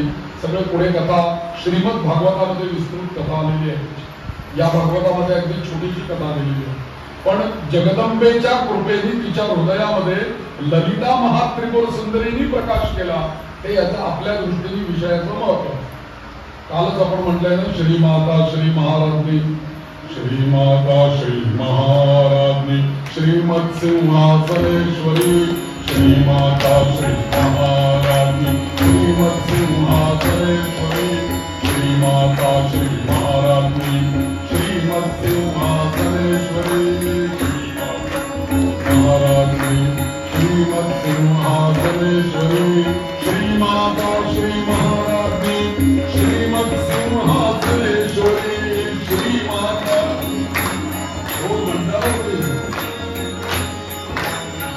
माता श्री माता श्री महाराज्ञी, श्री माता श्री महाराज्ञी, श्री माता श्री महाराज्ञी, श्री माता श्री महाराज्ञी, श्रीमद सिंहासनेश्वरी, श्री माता श्री महाराज्ञी, श्रीमद सिंहासनेश्वरी, श्रीमद सिंहासनेश्वरी, श्रीमद सिंहासनेश्वरी, श्री माता श्री महाराज्ञी, श्रीमद सिंहासनेश्वरी, श्री माता श्री महाराज्ञी, श्रीमद सिंहासनेश्वरी, श्रीमद सिंहासनेश्वरी, श्रीमद सिंहासनेश्वरी. देवी भक्त असलेला हा त्रिशंकू नावाचा राजा, बरं, त्रिशंकू नावाचा हा जो राजा होता, याला वसिष्ठ मुनींच्या शापामुळे त्याच्या डोक्यावरती 3 शिंग उगवली. ते होतं ना गळू बिळू कसं होतं ते, 3 शिंग त्याच्या डोक्यावरती उगवली. काही लोकांना कसा असा दुसरा एक गळा येतो म्हणजे तसं ते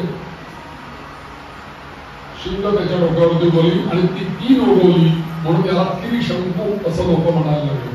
पण हा त्रिशंकू राजा सुद्धा देवीचा भक्त होता. जरी त्याला वसिष्ठांनी शाप दिला तरी सुद्धा या त्रिशंकू नावाच्या राजाचा मी उल्लेख का करतो आहे, याचं कारण या त्रिशंकू नावाच्या राजाने आणि रामाच्या सूर्यवंशातला हा त्रिशंकू राजा हरिश्चंद्राचे आजोबा, थोडक्यात लक्षात घ्या, हरिश्चंद्र राजा जो आहे त्याचा आजोबा पण जो तोच राजा आहे, तोच वंश आहे. सत्यवचनी हरिश्चंद्र राजा त्यांच्याच वंशातला हा आहे. या त्रिशंकू राजाने हरिश्चंद्राच्या पूर्वी तो राजा असताना ओम ऐं ह्रीं क्लीं चामुंडायै विच्चे या मंत्राचं पुरस्करण केलं, या मंत्राची साधना केली आणि या मंत्रांनी देवीला प्रसन्न केलं. आणि या मंत्रांनी नुसतंच तरी जप केला नाही तर अनेक विद्वान ऋषीमुनींना त्यांनी बोलवून आणलं.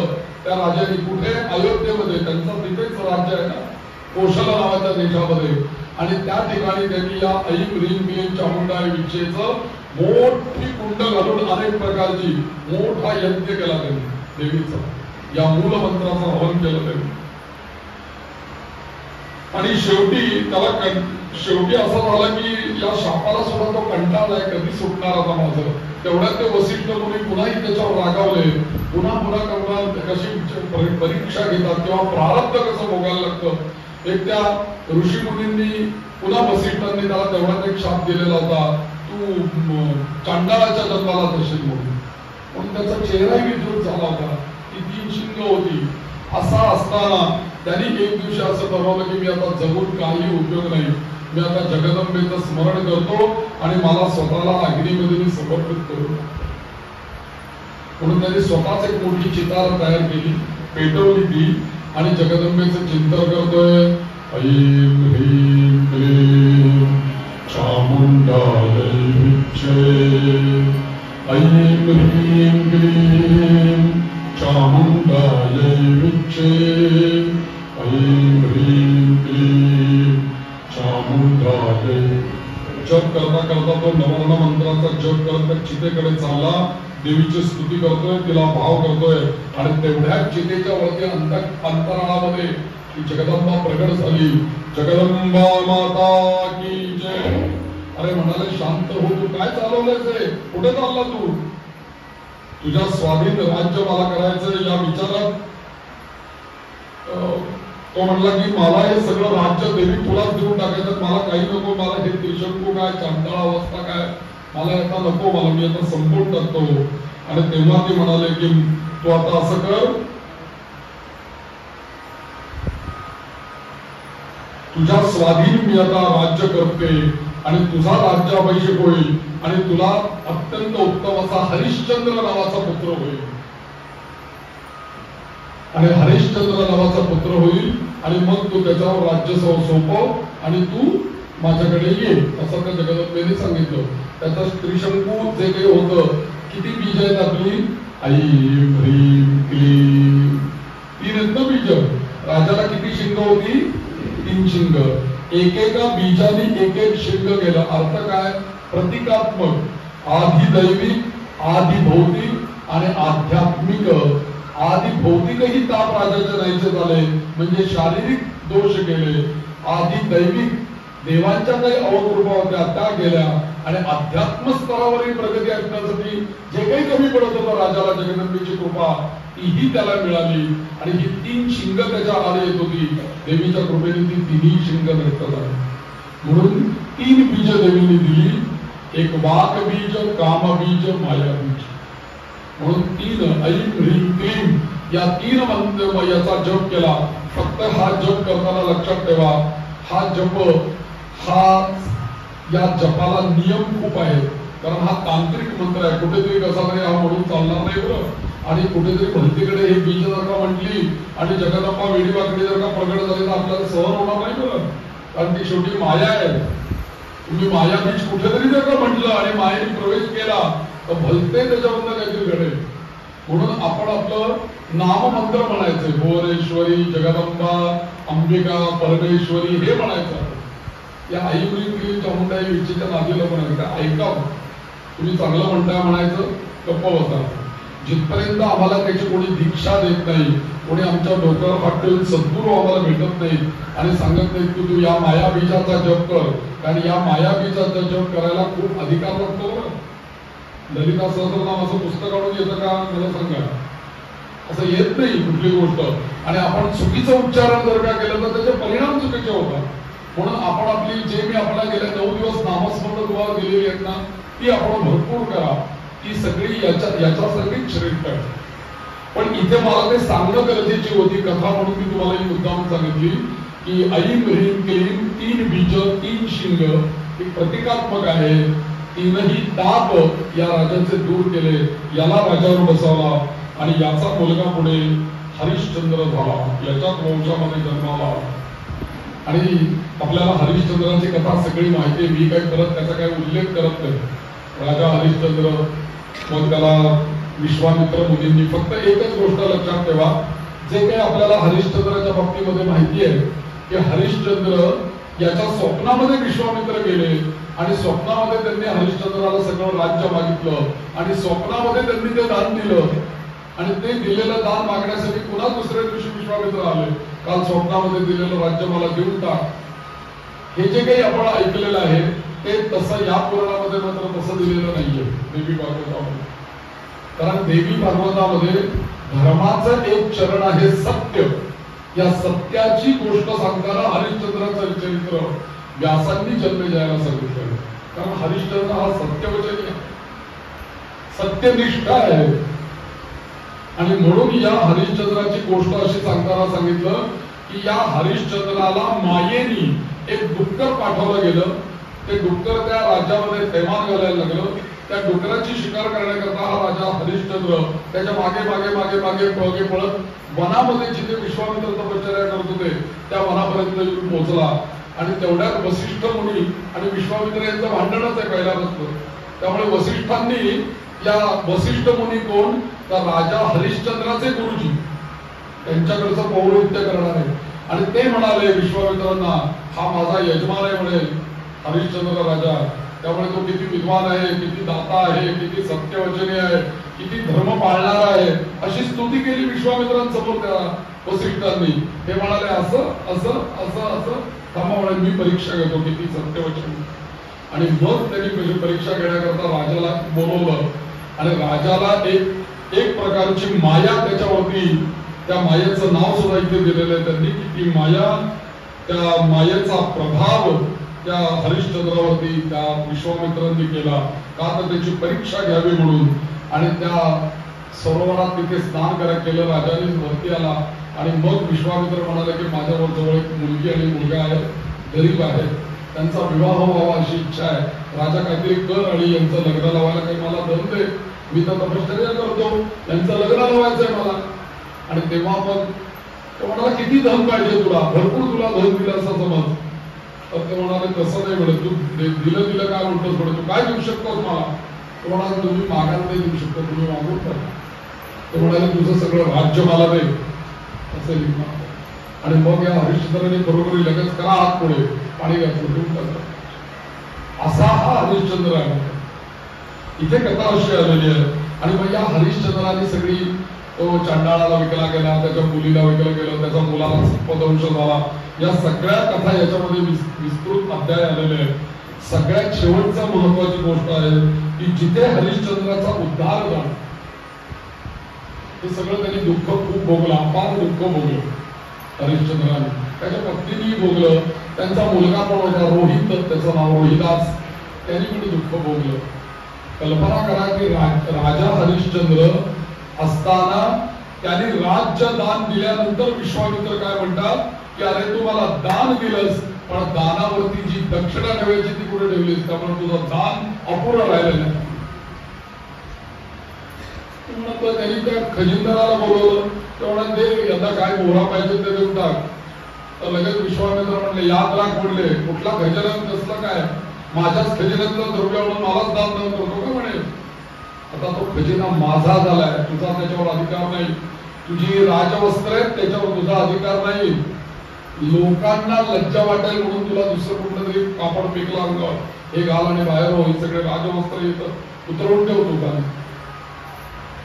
आणि मग आता त्यांनी किती काही सहस्र सुवर्ण मुद्रा मागितल्या त्यांनी. आता त्या द्यायच्या कशा, म्हणून राजाने ठरवलं की मला स्वतःला मी विकतो आणि तुमचं वरची दक्षिणा देतो. आणि मग त्याची परीक्षा सुरू होते. नवरा बायको दोघेही जण, हरिश्चंद्र आणि त्याची बायको तारामती, दोघेही जण काशी नगरामध्ये गेले. तिथे ते गंगेच्या किनाऱ्यावर उभे राहिले. एक चांडाळ पुढे आला, त्या चांडाळाने या हरिश्चंद्राला विकत घेतलं. एक कोणीतरी ब्राह्मण तिथनं पुढे आला, त्यांनी या तारामतीला विकत घेतलं. आणि तो मुलगाही तारामती बरोबर गेला त्या ब्राह्मणाच्या घरी सेवा करायला. आणि मग त्या चांडाळाने अहो हाल, चांडाळ म्हणजे काय, प्रेताचं काम करणार आहोत, प्रेताच्या अंगावरचे कपडे काढून घे, कुठे हे करून घे, प्रेत जाळायची, ते लाकडाने ढोसायचं, रोज चितेचं काम, असलं काम त्याला पडलं. ती तिकडे लागेल ते भांडी घातल्यापासून सगळं सेवा कार्य तिकडे ब्राह्मणाचं सुरू झालं. एक दिवशी ना रोहितला साप चावला आणि साप चावल्यानंतर तो मुलगा गतप्राण झाला. या ब्राह्मणाने त्या तारामतीला त्या मुलाकडे जाऊ पण दिलं नाही. म्हणून तुझा मुलगा नंतर मी तुला विकत घेतलेला आहे, कसली जाते त्या मुलाकडे भेटायला. अशी मरणारी माणसं पुष्कळ मरतात, माझी सेवा पूर्ण करून रात्री जाताना भेटायला. ही तारामती गेली त्या मुलाकडे. ते कोणत्यासारखं झालं होतं ते प्रेत, सकाळी सर्प चावलेला आणि ते बिचारी ते जड झालेले प्रेत तसं उचललं. आता काय करावं, रडतीये उत्साहोक्षी. आणि सेवा करून करून अशी घाणेरी घरातली मोलकरणीची कामं करून करून सगळा चेहरा तसा झालेला, शरीर तसं, फाटके तुटके कपडे. आणि रात्री मध्यरात्री एकदम त्या मुलाला असं उचलल्याबरोबर आजूबाजूला एकदम त्याची काही राज्यात गस्त घालणारी माणसं होती. त्यांना वाटलं ही मुलांना पळवणारी ही चेटकी नाही म्हणून. आणि म्हणून त्यांनी आरडाओरडा करून तिला दगड मारायला सुरुवात केली. अशा जखमी अवस्थेमध्ये ती मुलाला घेऊन आक्रोश करत त्याला ती त्या गंगा किनारी येते की जिथे हरिश्चंद्र राजा चांडाळाकडे काम करतो. आणि मग ती दोघही तरी एकमेकांना ओळखत नाहीत बरं, कारण रूप पालटून गेलेलं आहे दोघांचं. पण त्या मुलाला समोर ठेवते आणि म्हणते याला मला दहन करायचं आहे. तर तो तेवढ्यात ती मारणारी सगळी माणसं तिथे येतात आणि ते म्हणतात ही मुलांना पळवणारी चिटकीण आहे. मग तो चांडाळ सुद्धा उभा राहतो आणि म्हणतो की तू उठ आणि या चिटकीणीला खांबाला बांध आणि चांगलं चोपून काढ. मुलांना ती पळवणारी दायडी आहे ती. कल्पना करा हरिश्चंद्राला हेही कार्य करावं लागलं. आणि त्यावेळेला ज्या वेळेला ती म्हणली की मला तुम्ही मारा, शिक्षा करा, काय वाटेल ते करा, पण माझ्या मुलाला दहन करायचंय, त्याला ती बघायला चला, त्या मुलाला तुमच्या ताब्यात घ्या. आणि म्हणून जेव्हा राजाने त्या मुलाचा चेहरा बघितला आणि त्याचे हात असे पडले होते, त्याच्या हातावरचं शंखचक्र आणि या खुणा बघितल्या, तेव्हा राजाच्या लक्षात आलं हा आपलाच रोहित आहे, हा रोहिदाच आहे. आक्रोश करून राजा रडायला लागला. तेव्हा एकमेकांनी बघितलं एकमेकांकडे, तेव्हा लक्षात आलं की ही तारामती आणि हा हरिश्चंद्र. काय कल्पना, काय परिस्थिती आहे. आणि मग पुढे मात्र त्या अशी घटना घडल्यानंतर त्या चिता त्या लगी रचली आणि म्हणलं आता आपण तरी जगून काय उपयोग आहे.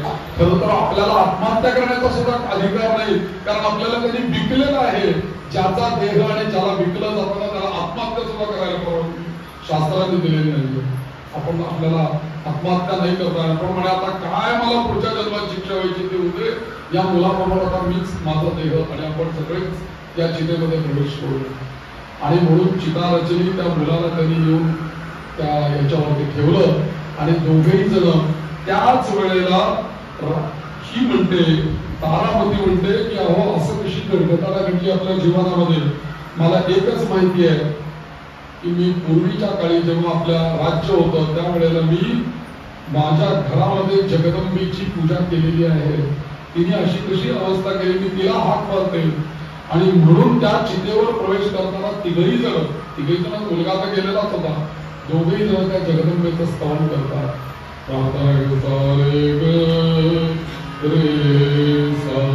हे जगदंबे जगन्माते जगन्माते जगन्माते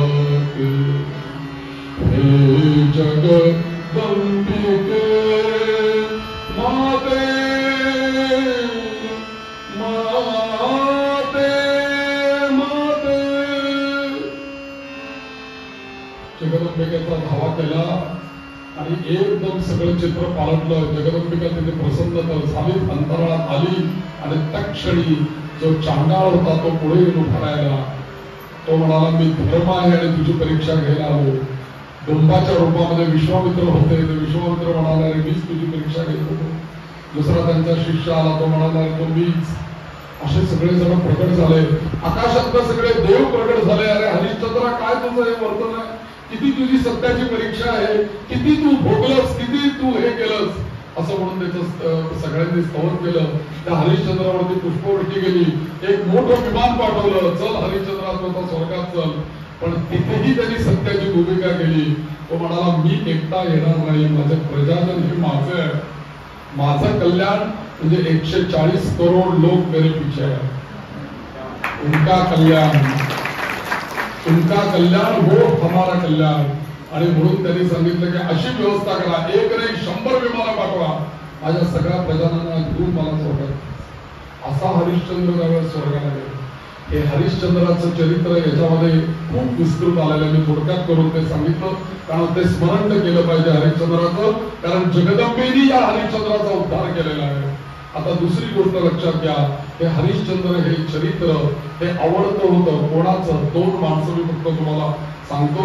हे हरिश्चंद्र चरित्र हे विवेकानंदांना फार आवडायचं. हे हरिश्चंद्र चरित्र स्वातंत्र्यवीर सावरकरांना फार आवडायचं. सावरकरांनी असं सांगितलं की मी हरिश्चंद्र लहानपणी वाचला होता, ऐकला होता, म्हणूनच मी म्हणे काळ्या पाण्याची शिक्षा होऊ शकलो. आणि विवेकानंद पण म्हटले मी अमेरिकेत